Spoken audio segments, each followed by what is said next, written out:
ay, malakas ba masyado? Umurong ang itlog ni Ngiwi Junior kanina sa kanyang SONA. But disclaimer, hindi ko siya pinanood. Sayang lang ang oras natin. Maririnig lang natin ang kanyang mga dubi-dubi-dap-dap, nagkanda-bulol-bulol ang yawagin. Katulad na ng binanggit niya yung Maralita. Ang banggit niya ay Maharlita. Freudian slip ba yun? Hindi siya makaget over kay Miss Maharlika. Ang Maralita niya ay Maharlita. Ano ba? Okay nang ina. First language mo, nagkakanda utal-utal ka? Buisit, yawagin. Anyway, umurong ang itlog ni Ngiwi. Bakit? Paano natin nasabi? Sa dinami, alam niyo, na-observe ko mga tet kuya. Maybe ayokong basahin. Marami siyang mga nginaknak eh. Pero pwede ko naman sigurong we'll see. Bilisan ko lang, no? Ang napansin ko sa kanyang SONA ay hindi Diyos ko po, State of the Nation address nga eh. Ibig sabihin, mag-ulat ka sa taong bayan kung ano na ang na-achieve mo. Oh. Ano na ang kalagayan ng bansa?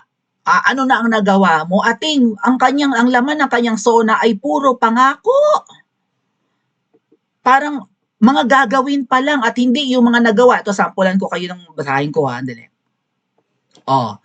Pero umurong talaga ang jitlogals niya. Pero bago natin basahin yan, tingnan ito, nilista na ng mahal na Reyna. Ilulunsad, ay puro future tenses ito mga kababayan. Mga verb, dapat ito past tense na nga or present tense eh. Halimbawa, nakapagpatayo, past tense. Nagtayo, past tense. Nagtatayo tayo ngayon, present tense. Okay? Pangkasalukuyan, pang nagdaan, ganon. Ibig sabihin, may achievement ka na. Ang pokineng, future tense pa ang kanyang mga verb. Ilulunsad. So, gagawin pa lang. Saan ka nakakita ng SONA na gagawin pa lang ang mga bagay-bagay, idinideclare na niya. Most of his achievements ay gagawin pa lang ng pokining. Meaning, anong ibig sabihin yan?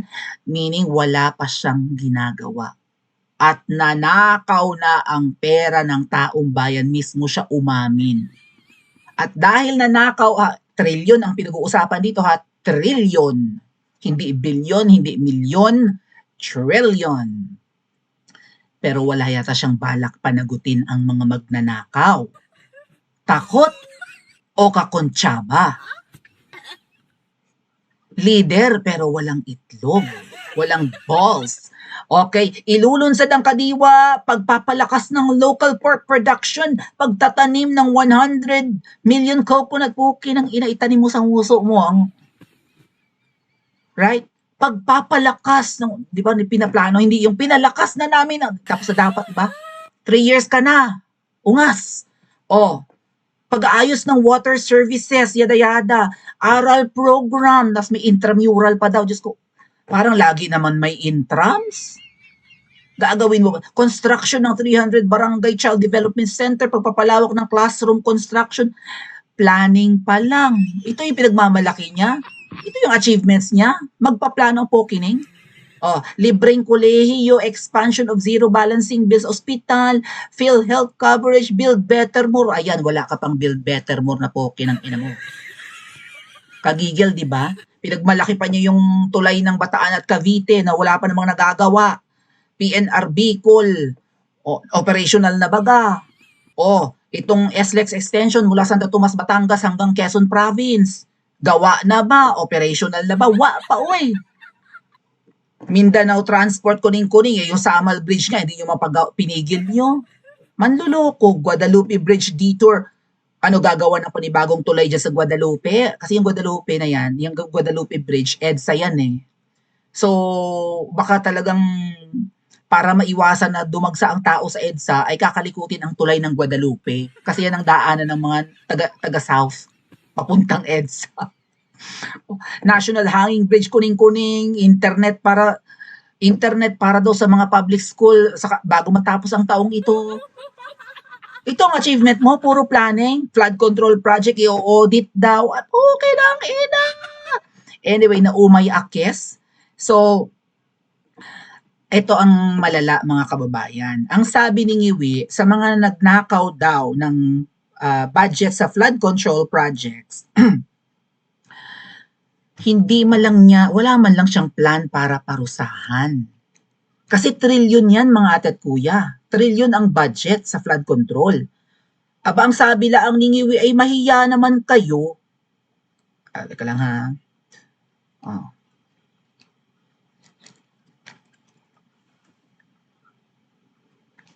Mahiya naman kayo sa inyong kapwa Pilipino. Puki ng ino! Kaya worth it na hindi kayo nanood ng SONA. Maaalibadbaran lang kayo. Baka mabato nyo pa ang cellphone nyo sa sobrang inis o kaya mabato nyo yung inyong flat screen, no? Or yung inyong LED TV sa yamot nyo, di ba? Baka palakulin nyo pa. Pagigil nyo. Oh. Sa mga nakikipagsabwatan upang kunin ang pondo ng bayan, imbis sabihin na ipakukulong ko kayo, ang sabi ay mahiya naman kayo. Tapos nagpalakpakan pa yung mga nanonood na parang kakaunti. Alam niyo yung facial expressions ng mga umattend na mga buhaya? Mga hindi makangiti, mga malungkot sila, mga tapos may standing ovation kasi siguro may instruction na kailangan meron ding part ng speech niya na may standing ovation at saka pumapalakpak kayo. Kaya yung sinabi niyang mahiya, palakpakan. Gusto nilang palabasin na maangas na singiwi sa sinabi niya na itong mga nakikipagsabwatan para nakawin ang pera ng Pilipinas. Mahiya naman kayo, sabi ni Ngiwi. Asus! Naalala nyo, may whistleblower, I think taga LTFRB, dapat monthly merong collections ang bawat opisina. And then, i-deliver sa palasyo ng mga ahas. LTFRB pa lang yon. Musta naman yung tayaan ng numero? Pera ng PhilHealth, hello. At kung ano-ano pang opisina, ahensya ng gobyerno na paglalaanan ng pera. Kaya umatras si VP Sara eh. Kaya yan nag-quit as DepEd Secretary. Napakalaki, yun yung ahensya, departamento na nasa batas yan na dapat ang may pinakamalaking budget. Yan, DepEd. Hindi yan dapat malagpasan ng DSWD, hindi yan dapat malagpasan ng DOH, DILG, at kung ano-ano pang department. Ang dapat may malaking budget sa Pilipinas, DepEd. Bakit? Para pag-igihin ang edukasyon ng Pilipinas, para hindi mangmang ang mga Pilipino, para world class ang natutunan. Para maging highly competitive tayo sa international arena.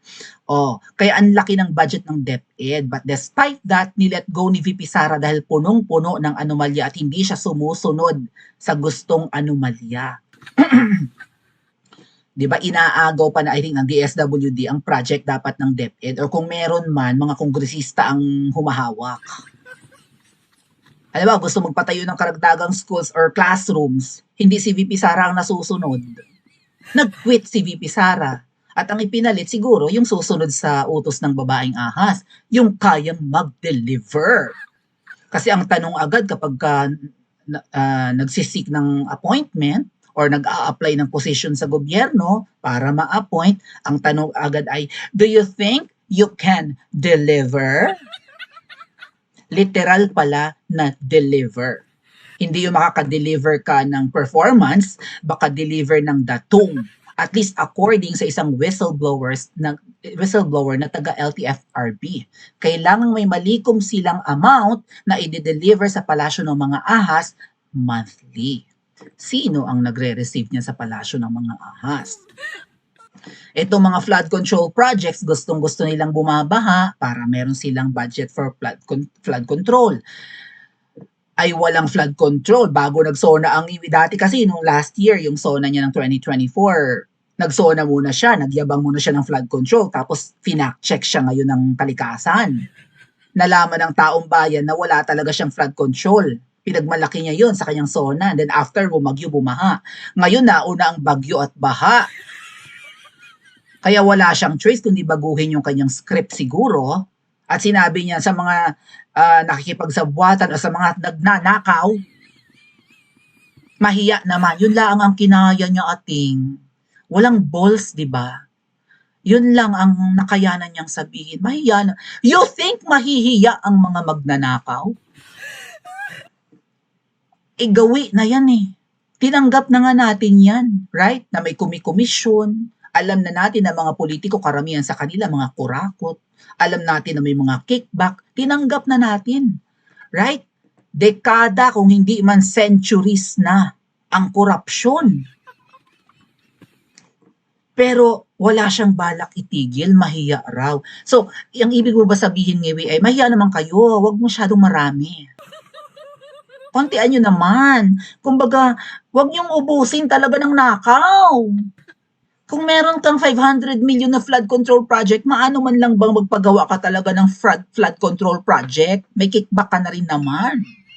Kung ikaw ay may kalahating bilyon para sa flood control, halimbawa isa kang mayor or kongresista or gobernador ko, sino ka man, parang ganun ang punto ng iwi, no? Okay, may budget kang kalahating bilyon para sa flood control, magpagawa ka talaga ng flood control. Ikukupitin mo naman kahit kalahati. Ay ang nangyayari kasi ngayon, kaya ganyan kalala ang baha, wala talagang flood control projects, ibig sabihin nakaw lahat. At si Kuting walang balls, hindi niya masabing ipakukulong ko kayo, ipatatanggal ko kayo sa pwesto, you will permanently be barred from holding public office. Ating, lampadudot. O, gaano kalaki yung flood control projects, mga kababayan? 1 trillion according to Ping Lacson. 1 trilyon. Ang budget natin ngayong taon, 6 trillion. It means to say, almost 20% ng budget. Right? Kasi ang 20% ng budget ay 1/5. So lagpas 1 trilyon pa rin. Biro mo yun, ang laki ng ninanakaw. Kaya binaba ang Pilipinas. Hindi ito dahil wala tayong disiplina sa pagtatapon ng basura, hindi. Wala rin pumipigil, mga kababayan, sa deforestation, sa mga nagkakaingin, sa mga illegal logging activities. Kaya konting ulan, buhos. Inabot ko pa naman, mga ate at kuya, nung bata ako na, although 16 years old pa lang ako ngayon, inabot ko before, nung nasa probinsya pa ako, nasa Kabisayaan pa ako, na kahit buhos ang ulan, walang tigil mula gabi hanggang umaga, 3 araw na, hindi bumabaha. Kung lumalaki man ang tubig sa ilog or kahit sa sapa, malinaw ang daloy ng tubig. Bakit? Kasi yung mga streams ng water, nahaharang naman ng mga roots ng mga puno. Malalaki pa nun ang puno sa kabundukan. 'Di ba? Hindi lang na-absorb ng lupa ang tubig, nahaharang din talaga ng mga ugat ng malalaking puno. As in, tsaka hindi, walang landslide noon. I swear, naranasan namin noon na grabe ang buhos ng ulan. Tuwang-tuwa pa nga kaming maligo sa ulan. Tuwang-tuwa pa kaming maligo sa sapa. Even sa ilog, kahit lumalaki ang tubig, malinaw. Nagbo-bluish lang, minsan magi-green. Diyos ko, nung pagtungtong ko na ng high school, tirik na tirik ang araw, biglang may flash flood. Bakit? May kumaingin sa kabundukan, sa malayong bayan, umuulan, abot hanggang sa amin. Ang ganda-ganda ng panahon sa amin, maya-maya ang lakas ng baha. Tirik na tirik ang araw. Inaanod ang mga pinutol na kahoy, pati mga root crops, kamote, balinghoy, lahat na inanod na. Kaya mga nyug, yung pala, yung kabundukan ng kabilang bayan, kalbo na. May illegal logging activities na, may mga kaingin na ng mga NPA. Kinakaingin kasi ng NPA ang ang kabundukan, syempre sa bundok sila nakatira. O, umulan dun sa kanila, tirik na tirik ang araw sa amin, biglang bumaha. Yan ang napapala natin kapag kurakot ang mga nakaupo. Tapos itong pinakamataas na opisyalis ng Pilipinas, wala yatang balak parusahan ang mga magdanakaw. Pagtatsagaan ba natin to hanggang 2028? Paki-comment sa comment section at mag-like at subscribe din po kayo.